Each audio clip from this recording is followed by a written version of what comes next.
Hey, what's up guys? It's TechZoomer talking to you here. And in today's video, I think you know what I'll be talking about. Because behind me, I have the LG G1. Yes, I bought this TV around the summertime and the beginning of October from last year in 2021. And after 1 year of use, I got some things to tell you.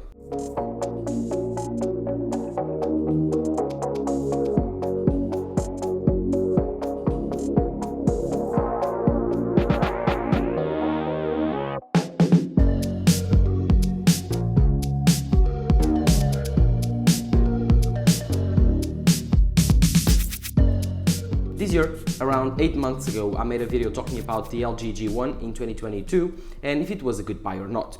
Well, in today's video, this is my 1 year review. And so, if you think that this TV was worth it after watching this video, I actually do recommend you going for it.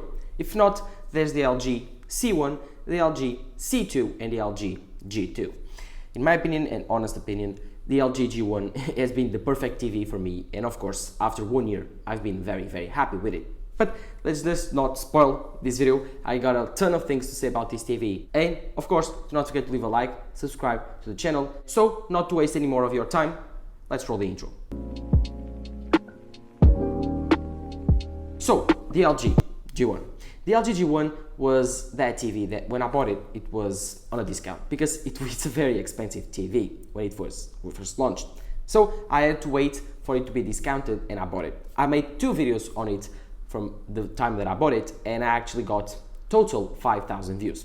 For me, that's a lot, and so I'm very happy with the performance of those videos. But that's not the reason that I'm making this video.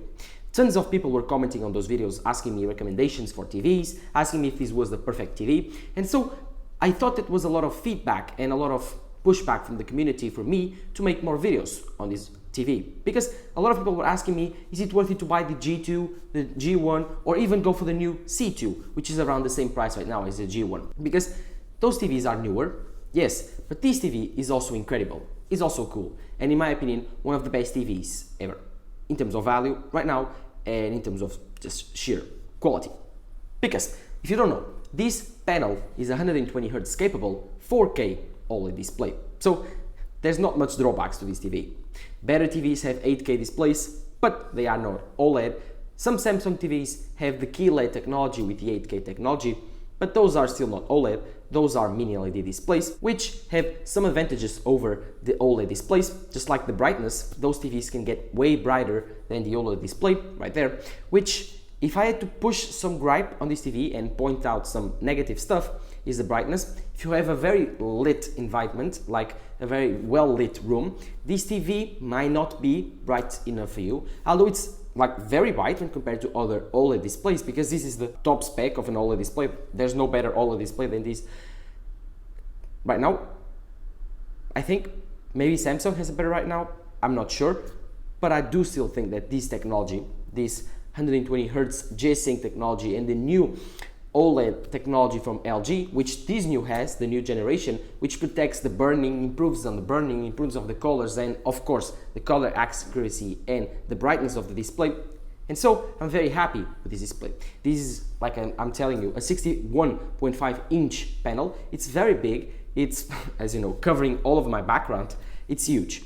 And in my opinion, it fits in almost every room. This is the perfect size for a TV. It's big, yes, but it's not too big. Some TVs that are 91 inches or even bigger than that are just ridiculous. At that point, just buy a projector, which is way more easy to use and more adjustable. But if you want a medium-sized TV, I think that the 61 inch size is very perfect, and this TV just rolls with it perfectly.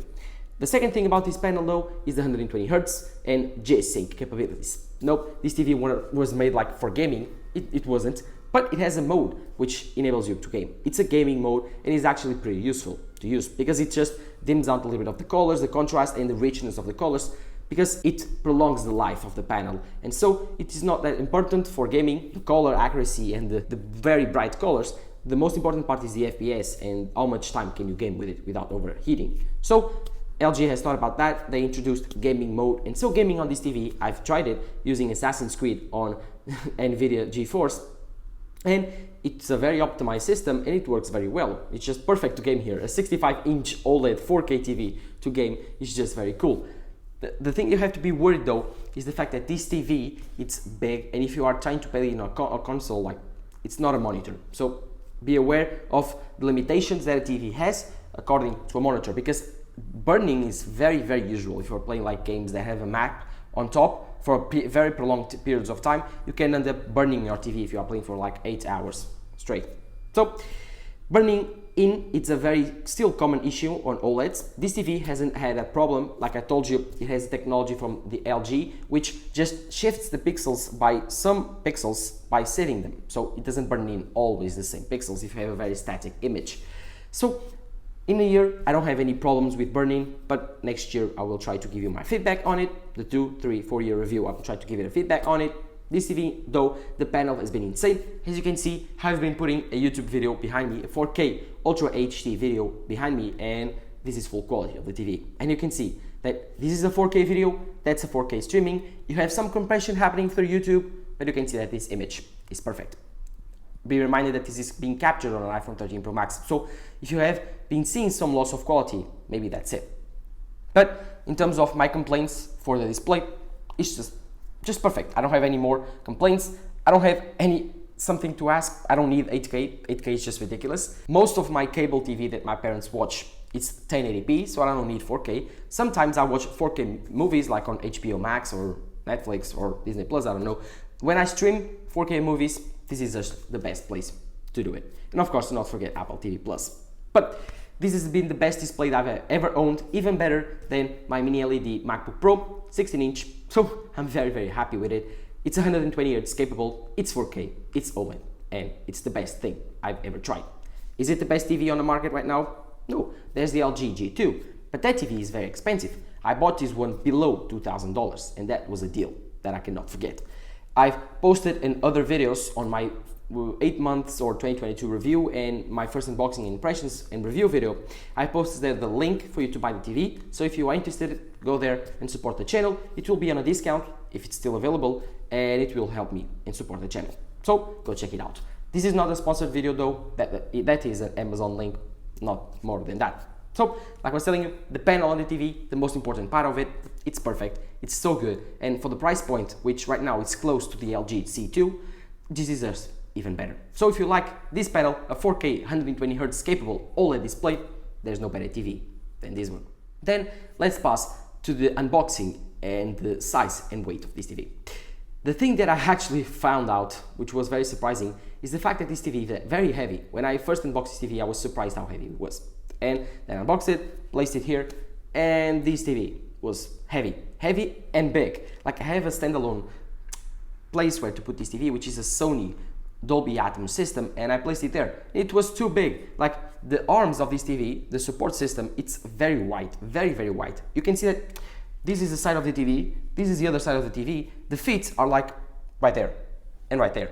These are the distance from the feet to the end of the TV. So one feet is like right there and one feet is like right there. So really at the end of the TVs. And that shouldn't be this way, because you really need a big support system. If you did not mount this TV on the wall, you can do it. It uses a VESA mount. It's very easy, but this reminds me that it's a very heavy TV. So you need to put a huge standalone size of this TV. And right now I had to buy a wood plate, so I had to put on top of my sound system to place the TV there. It barely fits. It's very, very, very close to the wall right there, and right there has a lot of space. But this TV, it's been insane. The size, insane. The 61-inch display is very cool, and it doesn't overheat that much. I don't feel the heat on my face when I'm using it. Although if I get close and I'm leaving the TV for 2 hours or 3 hours, it will get hot. Right now, it's cold. It's been running for like 5 minutes, so I'm not worried about that. But still, this TV is very, very hot, and you have to be careful with that. So if you like the size of this TV, it's big, it's bulky, it's very thin, but surprisingly heavy for its size. So if you do enjoy big TVs, I think that this display is for you. Then let's talk about features, because this TV has some features that I actually enjoy. Firstly, the remote. This is the remote of the TV. I don't know if you can focus on this remote, but this is the remote of this TV. This remote is one of the best features of this TV. This is a smart remote, which actually works very, very well. This remote is smart, so I can point it to the TV. I think it's running an ad right now. I can ignore the ad. Let me just do it. So yeah, I ignore the app. As you can see, like I can use this pointy thing to scroll down, and it's actually very useful. I mean, it's cool because it works like the Wii remote. Remember Wii remote? It was very cool. This one works amazing. Then you can jump onto the menu, for example here, and you can just run around, and it works amazingly well. You have Netflix, you have Disney Plus, you have a lot of stuff. On the remote though, you have Disney Plus, Netflix, Rakuten, and Amazon Prime and Google Assistant available for your first touch. I think that this remote is very cool and one of the best features. Also, you have a menu where you can change your color profiles, and it's actually very useful. You can put it on cinema, gaming mode, colorful mode, vibrant mode, economic mode, and normal mode. These are the modes that I usually use. For example, when I'm watching movies, I like to put it on vibrant mode, not cinema, because cinema tones down the colors, while vibrant mode just makes it pop like a Samsung display. Then you have the gaming mode, like I talked about before in this video, where the gaming mode just turns the colors a little bit down, the brightness a little bit down, so you can game more fluently. Then you have the normal mode and the eco mode. These two modes, like, they are not very different from each other. Eco mode just puts the brightness down, everything down, just you can save more power on your TV. Then normal mode just plays it normally, the profile from LG. So if you enjoy these types of profiles and tinkering on your TV display, maybe the LG G1 is for you. Of course, it's available still on the LG C1, the LG C2, and the LG G2. So the LG G2, G1, C2, and C1 have these features, but this is the new LG WebOS that runs on this TV, and I think it runs very well. I like it very much. You have the app integration. If you ask me, did I use the app integration in the last year?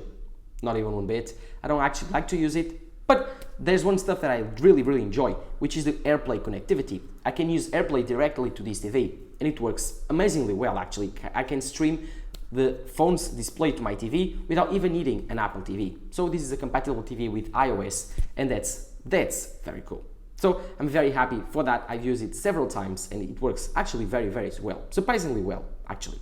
So if you do enjoy that, you don't really want to buy an Apple TV, maybe that's another plus here, another $150 that you save by using this TV. You also can see Apple TV Plus if you like that on WebOS from LG. Then, of course, like I was trying to tell you before, this TV features something cool. You can use your phone as a remote for this TV using the app, which I never used in the last year, but it's available. You can software update your TV, log in with your account, and manage your settings, and even turn off your TV and turn it on from very far away. So that's actually pretty cool if you connect your TV to the internet, which is recommended for automatic software updates, and of course, if you want to game on NVIDIA GeForce or even other streaming gaming services. So this TV is very versatile for that. It costs you around $1,800 right now, I think $1,500 to $2,000 price market. You can find it for $1,700. It's a very good price. Go ahead and buy it. I still recommend it very much. After 1 year of using it, I think it's one of the best TVs on the market still, one of the best value TVs ever, and in my opinion, one of my favorite displays to look at. Still, I go into stores, try to look to the new TVs, to the new Samsungs, to the new LGs, and still think, whoa, what amazing TV and panel that I have at home. So I'm very thankful that I bought it on a discount. I'm actually very happy for that. So if you can find one, good for you. Go ahead and buy it. I totally recommend it. So if you enjoy these types of videos, this is a very different video than usual. This is a very different background. So if you enjoy it, do not forget to leave a like, subscribe to the channel. This has been Tech Summer talking to you here. Bye.